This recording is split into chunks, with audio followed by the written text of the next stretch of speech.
Sebelum dimulai, klik tombol subscribe dan klik loncengnya ya guys. Terima kasih.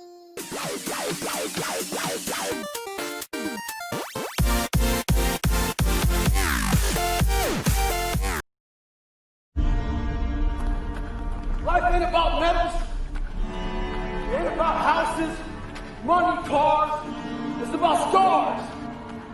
So when you get judged, and everything is said and done with, we don't get judged on your medals.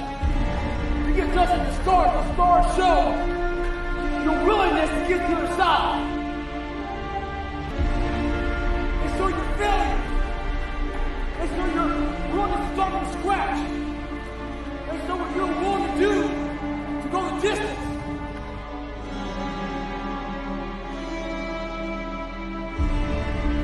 See what you're capable of. So make sure in life, don't be afraid to get scarred.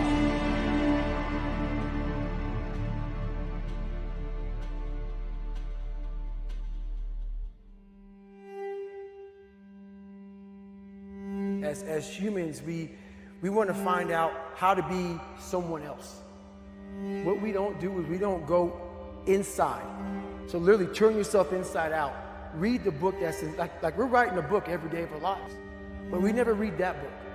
If you want to get to the top of the mountain, if you want to be a real history maker, it's a dangerous game. It's a fun game. You're going to suffer. You're going to be exhilarated. You're going to be tested. You're going to go to the jagged edges of your potential.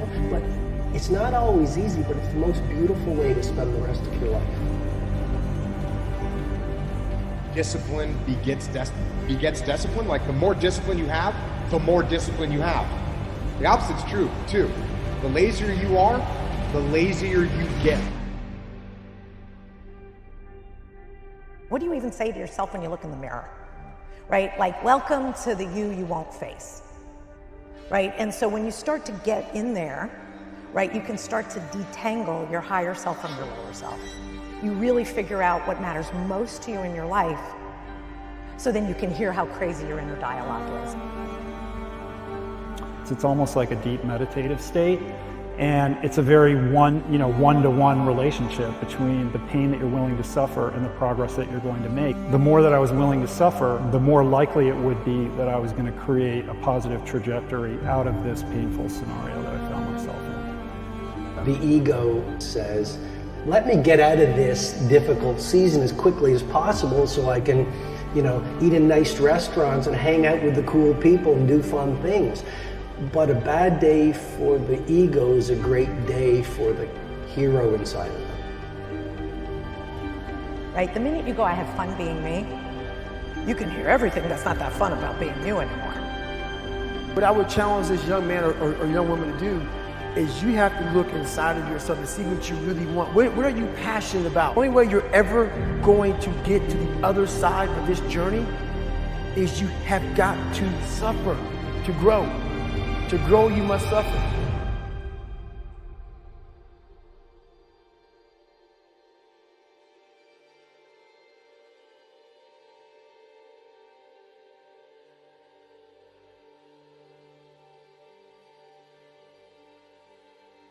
I had reached a point where I could no longer tolerate the pain of my current situation. And the pain associated with the fear of change was eclipsed by the pain that I was feeling in that moment. But somewhere in their life, there was a point where they had a decision to make. They can go left or right on this path. Left was the easy route. Right was the hard route. A lot of people take the easy route. And they had a good life that way, but the better life was going to the right side. And you may have 20 years of pain and suffering to get past it, but a lot of us die never truly starting our journey. I think that most people set the wrong goals for themselves, and it's because they're disconnected from who they are.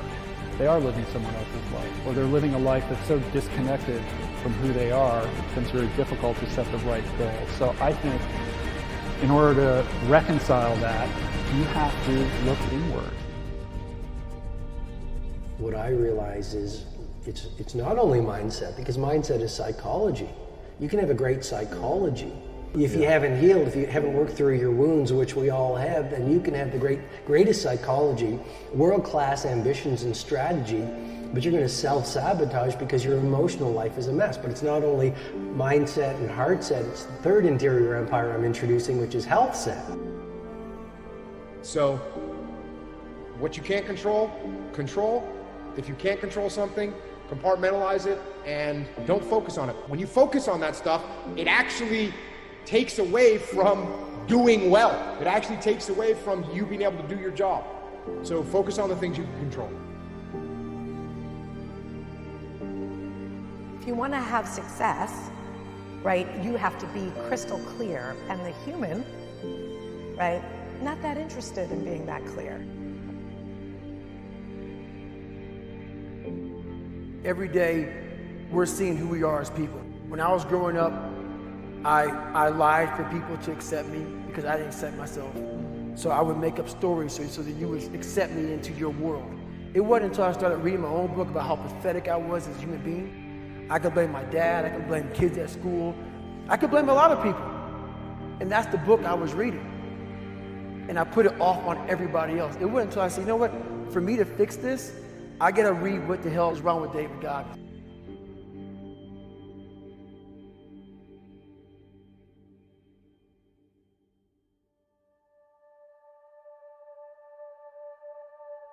All our goals are driven by 5 human agendas.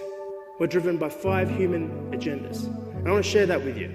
They were recognition, appreciation, acceptance, approval, and security.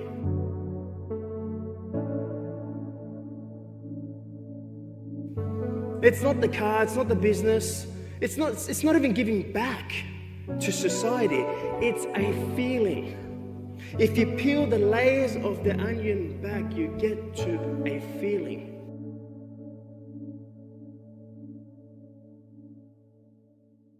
So the way we remember things, the way we hold things, the way we tell the story over and over again, those are usually screwy lies. And so in any area of your life where you feel trapped, like you can't make more money, you can't get out, your body never loses weight, like there is some purgatory connected to a haunting memory, and the way you tell the story of the haunting is not accurate.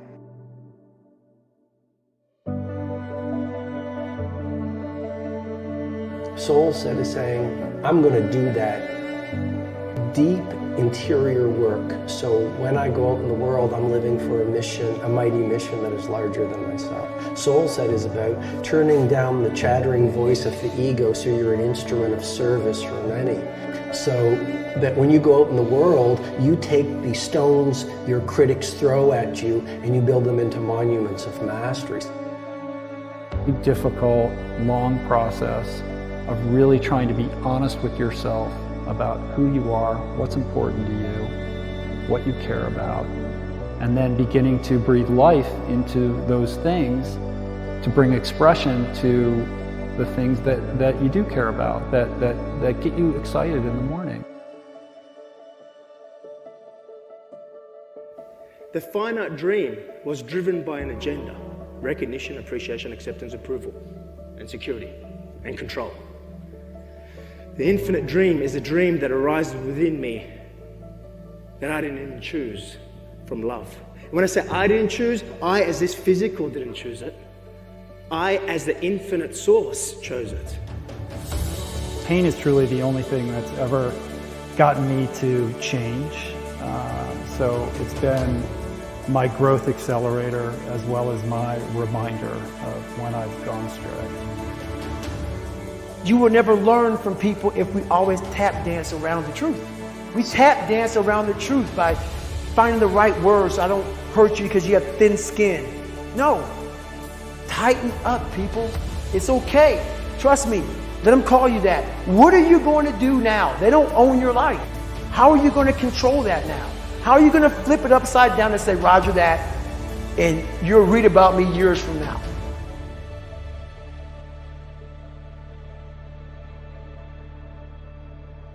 Every single one of us has a primal genius inside of us. Our natural state is awe and wonder. Our natural state is energy. Our natural